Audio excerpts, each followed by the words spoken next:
કૃષ્ણ પરમાત્મા હસ્તિનાપુરની ગાદી ઉપર યુધિષ્ઠિરને બેહાડી એનું રાજતિલક કરી અને પછી દ્વારકા જવા માટે નીકળે. વિદાય અપાઈ રહી છે અને એ સમયે એક જુવાન સ્ત્રી સગર્ભા એ દોડીને આવે છે. દ્વારકાધીશ શ્રી કૃષ્ણના ચરણમાં પડે છે.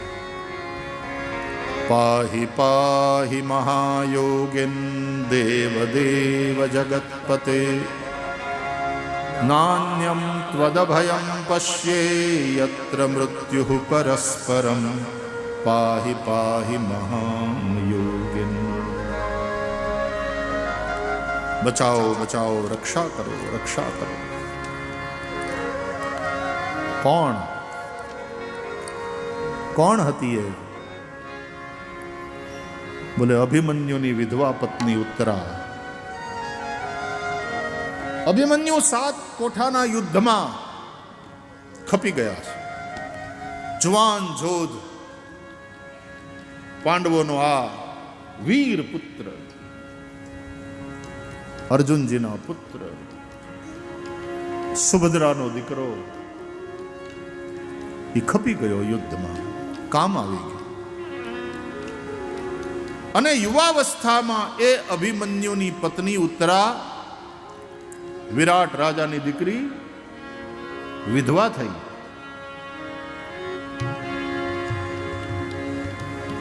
પણ એના પેટમાં અભિમન્યુનું બાળક છે, એ સગર્ભા છે.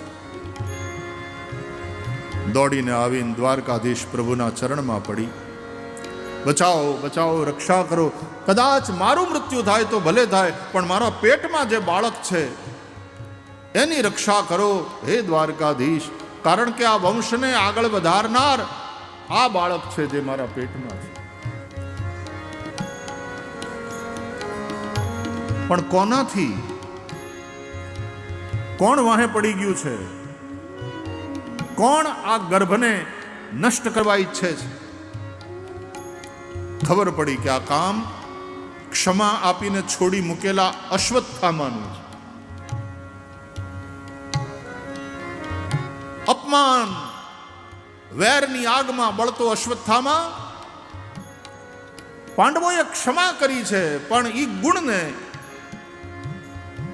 ભૂલી જઈ અને પૃથ્વીને નપાંડવી કરવા માટે તૈયાર થયો. 5 પાંડવોને મારવા માટે 5 બાણ, અને પાંડવોના વંશને આગળ વધારનાર બાળક અભિમન્યુની વિધવા પત્ની ઉત્તરાના ઉદરમાં છે. ઈ જાણી એ ઉત્તરાના ગર્ભનો નાશ કરવા માટે પાછું બ્રહ્માસ્ત્ર છોડ્યું અશ્વત્થામા. ઘણીવાર ભલો પોતાની ભલાઈ ન છોડે, પણ નીચ માણસ પોતાની નીચતા નથી મૂકતો. અશ્વત્થામા છે ચિરંજીવી. આ જેટલા ચિરંજીવી છે એમાં સૌથી પહેલું એનું નામ અશ્વત્થામા, બલિ, વ્યાસ, હનુમાંશ્ચ, વિભીષણ, કૃપ, પરશુરામશ્ચ સપ્તૈતે ચિરજીવિનઃ.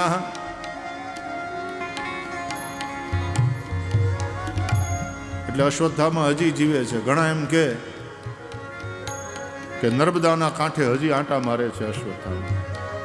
ક્યારેક ક્યારેક કોકને મળી જાય, આવી બધી વાતો સમાજમાં ફેલાય. માથે સગડી મૂકીને ફરે છે એમ. હવે સગડી લઈને શું કામ ફરતા હશે? ચા કરવી હશે ને, ગરમ ગરમ ચા પીવાની આદત હશે કે આમ માથે તપેલી મૂકીને પછી એની અંદર ચાની ભૂકીને દૂધ ને ખાંડ ને. માથે સગડીનો અર્થ પોતાના કરેલા કાળા કામોને કારણે પશ્ચાતાપના અગ્નિમાં ઈ બળતો રહે છે. અહીં સગડી થઈ ગયું છે માથું. ઘણાને ચિંતાની ચિતા સળગાવતી હોય, ઘણાને પશ્ચાતાપ.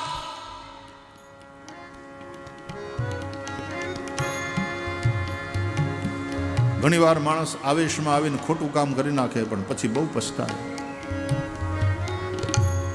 કઈ કઈની કઈ દશા રામ રાજ્ય થઈ ગયું, કાલ થવાનું હતું એને બદલે 14 વર્ષ પછી થયું. પણ પછી કઈ કઈ કેવા પછતાયા હશે, કેવો પશ્ચાતાપનો અગ્નિ. રામ રાજા બન્યા પછી આમ કઈ કઈ હાવ મૂંગા, ખૂણો પાડતા હોય ને એવું લાગે. પછી કઈ કઈ ની કઈ વાત જ નથી રામાયણમાં. કઈ કઈ મન પછતાઈ.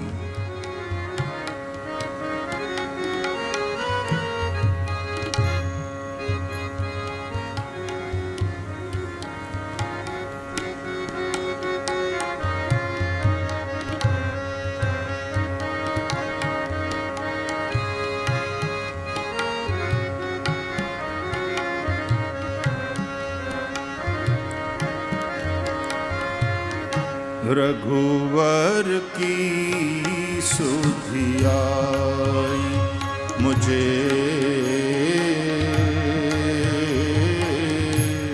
रघुवर की सुधियाई मुझे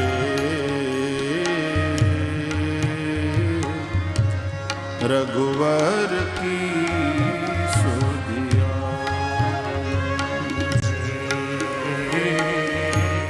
रघुवर की सुधि आई मोरे रामा रघुवर की सुधि आई मोरे रामा रघुवर की सुधि आई हो रघुवर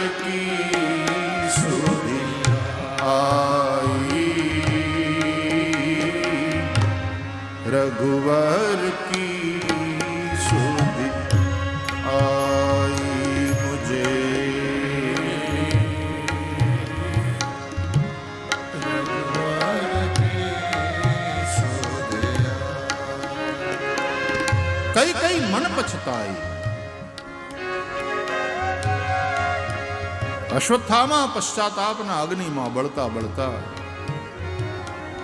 યાંટા મારે. માણસથી ખોટું કામ થઈ જાય પછી પશ્ચાતાપ. તો અશ્વત્થામા ચિરંજીવ છે પણ એ પશ્ચાતાપના અગ્નિમાં બળે છે. આવું કામ જેણે ક્ષમા આપી, જેણે તને નવું જીવન આપ્યું, જીવતદાન આપ્યું, એ પાંડવોને પાછા મારવાના, એ પાંડવોનો વંશ મિટાવી દેવાનો.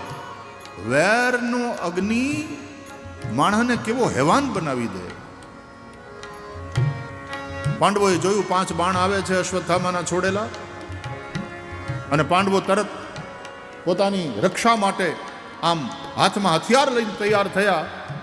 પણ એ પહેલા તો ભગવાને પાંડવોને આશ્વાસન આપ્યું, ધીરજ રાખો, હું બેઠો છું. દ્વારકાનાથ બેઠો હોય, એ જે રક્ષા કરવા વાળો હોય, કોને ચિંતા. ભગવાને આમ જે આંગળી કરી ત્યાં તો સુદર્શન ચક્ર આમ જગારા મારતું, અગ્નિ વેરતું તર્જની ઉપર આવી ગયું. ચક્ર છોડ્યું ભગવાને. સુદર્શન જે 5 બાણ આવતા હતા આકાશમાં પાંડવોને મારવા માટે અશ્વત્થામાના છોડેલા, એ સુદર્શન ચક્રે 5ને આકાશમાં જ કાપી ટુકડા ટુકડા ટુકડા કરી નાખ્યા. અને ભગવાને આ રીતે પાંડવોની રક્ષા કરી. પણ પેલું બ્રહ્માસ્ત્ર જે વિધવા ઉત્તરાના ગર્ભનો નાશ કરવા માટે આવ્યું, અને ઉત્તરાના ગર્ભમાં ત્યારે ભગવાને ઉત્તરાના શ્વાસ દ્વારા ઉત્તરાના ઉદરમાં પ્રવેશ કરી અશ્વત્થામાના બ્રહ્માસ્ત્રના તેજને શાંત કરી અને ઉત્તરાના ગર્ભની રક્ષા કરી. ઉત્તરાના ગર્ભમાં કોણ છે જેની રક્ષા ભગવાને કરી? એ જ છે મહારાજ પરીક્ષિત. જે માના ગર્ભમાં પરીક્ષિત હતા એ જ માના ગર્ભમાં ભગવાને પણ પ્રવેશ કર્યો. વિચાર તો કરો, જ્યાં જીવ છે ત્યાં જીવની રક્ષા કરવા માટે, નહીં તો ભગવાને કોઈ માના ઉદરમાં શું કામ આવવું પડે? પણ ભગવાન ત્યાં ગયા. અશ્વત્થામાના બ્રહ્માસ્ત્રના તેજને શાંત કર્યું ઉત્તરાના ગર્ભની રક્ષા કરી. ભાગવતકાર કહે છે આ માત્ર પરીક્ષિતની કથા નથી, આપણા સૌની કથા છે. માના ગર્ભમાં દરેક જીવની રક્ષા ભગવાન જ કરે છે. 9 મહિના માના ગર્ભમાં એ સાંકડી જગ્યામાં, અને છેલ્લે છેલ્લે તો ઊંધે માથે લટકતો હોય જીવ. માં ક્યાંક બહુ ખાટું તીખું અતિશય ગરમ ખાય ને તો એની અસર બાળકને થાય છે. એક તરફ માનો જઠરાગ્નિ, બીજી બાજુ મળમૂત્રથી ભરેલો ખાડો, અને એમાં ઊંધે માથે લટકતો જીવ.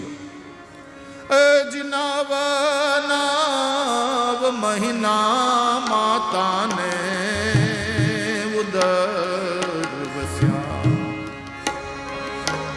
આપણી સંતવાણીમાં આ રામગીરીનો પ્રકાર, સવારના 4, 4:30 થાય એ રામગીરીનો સમય કહેવાય ને.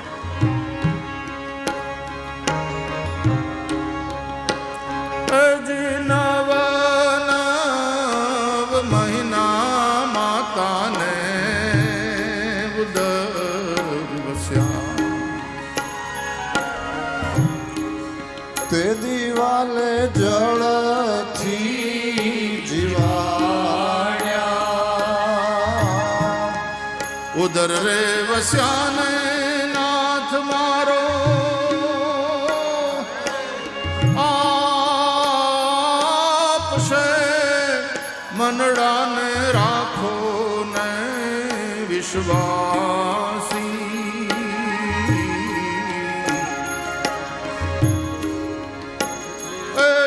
અખંડ રોજી હરિના.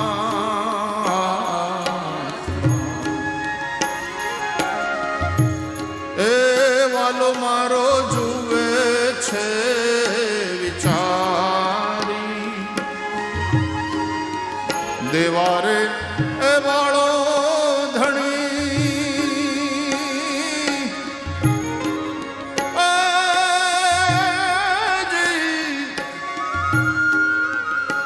ઈ નથી દુબળો અને ભગવાન નથી રે ભિખારી.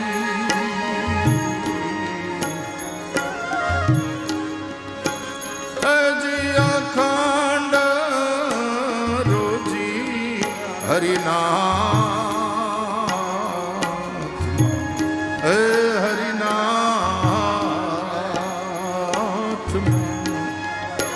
હરિ કે રાત.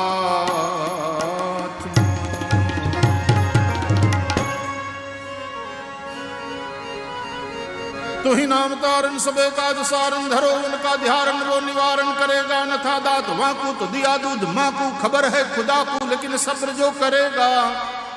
तेरा ढूंढ सीना मिटे दिल का कीना, जिन्हें पेट दीना सो आपे भरेगा. मुरादम कहे जो मुकद्दर के अंदर, तिने टांक मार्या न टार्या टरेगा.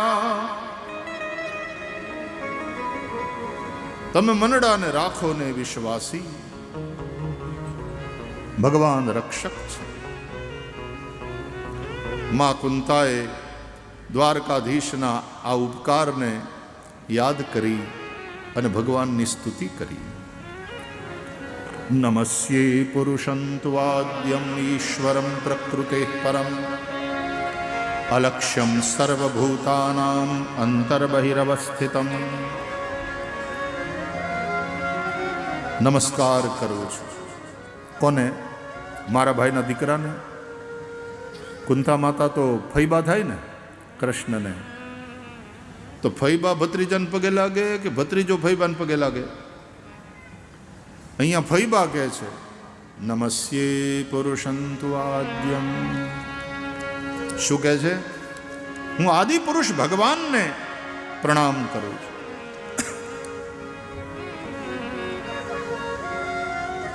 તમે માત્ર મારા ભાઈના પુત્ર નથી, તમે આદિ નારાયણ ભગવાન છો. હે નારાયણ, તમે પ્રાણી માત્રના હૃદયમાં રહેલા છો.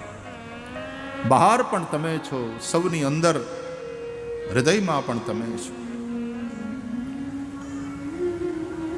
કૃષ્ણાય વાસુદેવાય દેવકી નંદનાય ચ નંદગોપકુમારાય ગોવિંદાય નમો નમઃ. ભાગવતનો આ સ્તુતિ ભાગ કુંતા માતા ભગવાનની સ્તુતિ કરે છે. કહે છે, હે દ્વારકાધીશ પ્રભુ, તમે તમારી માં દેવકી ઉપર જેટલી કૃપા ન વરસાવી એટલી કૃપા આ તમારી ફૈબા ઉપર વરસાવી. તમે કંસથી તમારી માતા દેવકીને અને પિતા વસુદેવને છોડાવ્યા, એની રક્ષા કરી, કંસને મારીને. પણ દેવકીના જે પુત્રોને કંસે મારી નાખ્યા એની તો તમે રક્ષા નહોતી કરી. મારી બાબતમાં હું વિચાર કરું તો વિમોચિતાહમ ચ સહાત્મજા વિભો, તમે મારા પુત્રો સમેત મારી રક્ષા કરી, અને એક વાર નહીં અનેકો વાર. હે કૃષ્ણ, પ્રસન્ન હોય તો તમારી પાસે કંઈક માગું. ભગવાન પ્રસન્ન થયા, કુંતાજીને કહ્યું માગી લો. કુંતાએ કહ્યું, મારા જીવનને વિપત્તિઓથી ભરી દે કનૈયાલાલ, મારા જીવનમાં હંમેશા વિપત્તિ રહે. વિપદ સંતુ ન શાશ્વત. કે અરે આ હું માગો છો? માણા વિપત્તિ હોય તો ભગવાનને એમ કે બધી વિપત્તિઓને દૂર કરો મારા નાથ. બહુ થયું, બહુ સહન કર્યું. અને કુંતાજીએ સહન કરવામાં કંઈ બાકી નથી રાખ્યું, તોય પાછા એમ કહે છે કે મારા જીવનમાં હંમેશા વિપત્તિ રહે. દુઃખ માગ્યું ભગવાન પાસે. કેમ? કે મેં જોયું છે કે જ્યારે જ્યારે અમારા ઉપર વિપત્તિ આવી, અમને દુઃખ પડ્યું, ત્યારે અમારી રક્ષા કરવા માટે દોડીને તમે અમારી પાસે આવ્યા. આ વિપત્તિઓએ તમારા દર્શન કરાવ્યા. હે નાથ, આપના દર્શન કેવા અપુનર્ભવ દર્શનમ. એકવાર જેને દર્શન થાય એણે બીજી વાર આ સંસારમાં આવવું પડતું નથી, એની મુક્તિ થઈ જાય છે, એવું તમારું દર્શન છે. હકીકતમાં કુંતાએ દુઃખ નથી માગ્યું, શ્રી કૃષ્ણનું સાનિધ્ય, શ્રી કૃષ્ણના દર્શન માગ્યા છે. વિપત્તિ ગઈ ને તમે ગયા કે લ્યો હવે બધું હમું નમું થઈ ગયું, તો ફૈબા હવે હું જાઉં. એમ થયું કે આના કરતાં તો વિપત્તિ હતી સારું હતું, ત્યાં સુધી કૃષ્ણ અમારી હારે તો હતા. એટલા માટે જ રામાયણમાં હનુમાનજી કહે છે, કહ હનુમંત વિપતિ પ્રભુ સોઈ. હનુમંત વિપતિ પ્રભુ સોઈ. જબ તવ સુમિરન ભજન ન હોઈ. જબ તવ સુમિરન ભજન ન હોઈ. કહ હનુમંત વિપતિ પ્રભુ સોઈ. હનુમંત વિપતિ પ્રભુ સોઈ. જબ તવ સુમિરન ભજન ન હોઈ. જબ તબ સુમિરન ભજન ન હોઈ. કહ હનુમંત વિપતિ પ્રભુ સોઈ. હનુમંત વિપતિ પ્રભુ સોઈ. જબ તવ સુમિરન ભજન ન હોઈ. જબ તબ સુમિરન ભજન ન હોઈ. કુંતાજીએ ભગવાનની સ્તુતિ કરી. એ પછી જે થયું તે, પણ ભગવાને દ્વારકા જવાનો કાર્યક્રમ માંડી વાળ્યો, રોકાઈ ગયા. એટલે યુધિષ્ઠિર ધર્મરાજ નવા રાજા થયા હતા, એ રાજી થયા. એને એમ થયું કે હજી તો સરકાર નવી સત્તામાં આવી છે, આમનું સાનિધ્ય, આમનું માર્ગદર્શન એ જરૂરી છે. અને કુરુક્ષેત્રના યુદ્ધ પછી તો વિનાશ વેરાયો છે. ખાલી વૃદ્ધો રહ્યા, બાળકો રહ્યા અને સ્ત્રીઓ, વીર પુરુષો, જવાનો એ બધા યુદ્ધમાં ખપી ગયા છે. અને એવી સ્થિતિમાં બાળકોનું રક્ષણ થવું જોઈએ, સ્ત્રીઓનું રક્ષણ થવું જોઈએ, અને વૃદ્ધોની પણ સેવા, જવાબદારી મોટી છે. અને એની સામે રાષ્ટ્રનું પુનર્નિર્માણ કરવાનું છે. એને માટે જે શક્તિ જોઈએ નથી, ત્યારે આમાંથી કેમ ઉગરી અને રાષ્ટ્રને પાછું સમૃદ્ધ કરવું? યુદ્ધ છે ને બહુ ખતરનાક વસ્તુ છે. થતું હોય ત્યારે ઘણાને આમ જોમ ચડી જાય, પણ પછી જે વિનાશ વેરાય, પછી એનું પુનર્નિર્માણ કરવું એ બહુ મોટો પડકાર છે, બહુ મોટી ચેલેન્જ છે. ભગવાન રોકાઈ ગયા હસ્તિનાપુરમાં. મારે દ્વારકામાં વાંધો નથી, બધું હરખું હાલે જ છે, ત્યાં સાંભળવાવાળા છે. પણ અહીંયા નવા રાજા થયા છે. યુધિષ્ઠિર, મારી અત્યારે અહીંયા જરૂર છે. આ કૃષ્ણ પરમાત્માનો પાંડવો પ્રત્યેનો પ્રેમ. પિતામહ ભીષ્મ કુરુક્ષેત્રમાં શરશૈયા ઉપર સૂતા છે. ઈચ્છાવર્તી મૃત્યુના માલિક છે. ઉત્તરાયણના પવિત્ર સમયમાં દેહત્યાગ કરવાનો સંકલ્પ છે. એ ઉત્તરાયણનો સમય નજીક આવી રહ્યો છે. અંતકાળે પિતામહ ભીષ્મના દર્શન કરવા માટે ભારતના અનેક સંતો ઋષિમુનિઓ કુરુક્ષેત્રમાં પધાર્યા. પાંચે પાંડવોને અને દ્રૌપદીને સાથે લઈ ભગવાન દ્વારકાનાથ પણ રથ લઈ કુરુક્ષેત્રમાં પધાર્યા. આવેલા સૌ ઋષિમુનિઓનું સ્વાગત કર્યું પિતામહ ભીષ્મે વાણીથી. બાકી તો અસંખ્ય બાણોથી વિંધાયેલી કાયા બાણની શૈયા ઉપર આમ પડી છે. લોહી નીકળી ગયું છે ને શરીર રૂની પૂણી જેવું થઈ ગયું છે. પાંચે પાંડવો આવ્યા અને પ્રણામ કર્યા. દ્રૌપદી આવીને ખોળો પાથર્યો. પિતામહ ભીષ્મે વાણીથી આશીર્વાદ આપ્યા. યુધિષ્ઠિર પિતામહ ભીષ્મની પાસે આવીને રડી પડ્યા કે દાદા, અમે તમારી આ દશા કરી. જે વડીલના ખોળામાં અમે ઉછર્યા, મોટા થયા, અમે રમ્યા,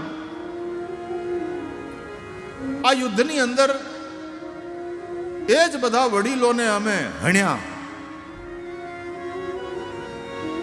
ગુરુ દ્રોણ હણાયા. પિતામહની આ દશા થઈ. કર્ણ જેવા વીર, દુર્યોધન જેવા બધાય ખતમ થયા. અમારી આ સત્તા લાલસા, જો હારો માણસ હોય ને એ પોતાનો જ વાંક જોવે. એણે આ બધું ઊભું કર્યું. વિષાદ યુધિષ્ઠિરને ઘેરી વળ્યો. પિતામહ ભીષ્મે કહ્યું કે બેટા, હવે જે થઈ ગયું એનો શોક કરવાને બદલે વાસ્તવિકતાનો સ્વીકાર કરો. રાજ્યનું, રાષ્ટ્રનું પુનર્નિર્માણ કરવાની જવાબદારી તમારા ઉપર છે. શોકગ્રસ્ત રાજાએ ન કરી શકે. તમારો રાજધર્મ શું છે એ તમે સમજો. પિતામહ ભીષ્મે યુધિષ્ઠિરને રાજધર્મ, મોક્ષધર્મ, સ્ત્રી ધર્મ, ભગવત ધર્મ, ધર્મોપદેશ કર્યો. યુધિષ્ઠિરના વિષાદને દૂર કર્યો. કુરુક્ષેત્રના યુદ્ધ પહેલા અર્જુનને વિષાદ થયો હતો. ભગવદ્ ગીતાનો પહેલો અધ્યાય અર્જુન વિષાદ યોગ. ભગવાન શ્રી કૃષ્ણે ભગવદ્ ગીતાનો ઉપદેશ કરી અર્જુનના વિષાદને દૂર કર્યો. કુરુક્ષેત્રના યુદ્ધ પછી યુધિષ્ઠિરને વિષાદ થયો અને એ વિષાદને પિતામહ ભીષ્મે ઉપદેશ કરી અને દૂર કર્યો. ઉત્તરાયણનો પવિત્ર સમય પિતામહ ભીષ્મે વાણીને વિરામ આપ્યો. વિશુદ્ધ ધારણાથી પોતાનું મન ભગવાન દ્વારકાનાથમાં લગાવ્યું. દ્વારકાધીશ પ્રભુ બાજુમાં જ ઊભા છે. વહેતા વાયરામાં એનું ઉત્તરીય લહેરાય છે. મંદ મંદ મુસ્કાય છે દ્વારકાનાથ, કૃપા દ્રષ્ટિ કરી રહ્યા છે. અને પિતામહ ભીષ્મે અંતે ગોવિંદ સાથે ગોઠડી માંડી પ્રભુની સ્તુતિ કરી. ભાગવતમાં એ ભીષ્મ સ્તુતિ બહુ સરસ છે.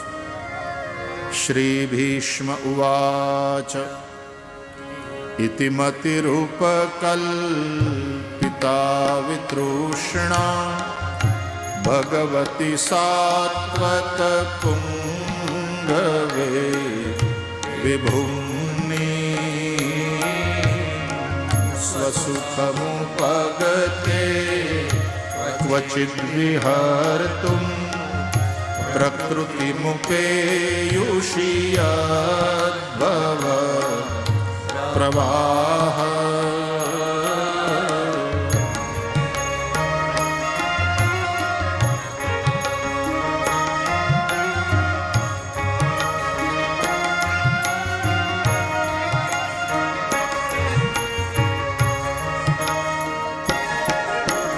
ત્રિભુવન કમનમ તમાલવર્ણમ રવિકર ગૌરવરાંબરમ દધાને વપુરલકકુલાવૃતાનનાજ્યમ વિજય સખેરતિરસ્તુ મે નવદ્યા.